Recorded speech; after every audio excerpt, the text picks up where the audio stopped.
দারুণ, আমরা প্রায় শেষের দিকে চলে এসেছি। চলুন এতক্ষণ যা কিছু জানলাম সেটাকে এবার ব্রেনের মধ্যে পুরোপুরি লক করে ফেলি, যাতে আর কোনোদিনও ভুল না হয়। খুব তাড়াতাড়ি উত্তর দেওয়ার চেষ্টা করুন তো দেখি। কোয়াডের সবচেয়ে বড় শক্তিটা কি?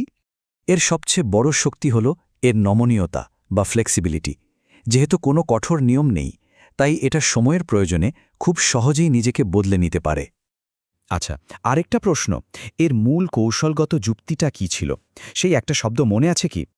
একদম ঠিক ধরেছেন। সেই শব্দটি হল ভারসাম্য। ইন্ডো প্যাসিফিক অঞ্চলে ক্ষমতার ভারসাম্য বজায় রাখাই এর প্রধান লক্ষ্য।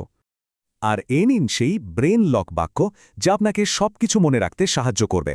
বাক্যটা হল, কোয়াড ইন্দো প্যাসিফিকের গতি প্রকৃতিকে স্থিতিশীল করতে সমন্বয় করে। কি সহজ না? সবশেষে একটা প্রশ্ন রেখে যাই।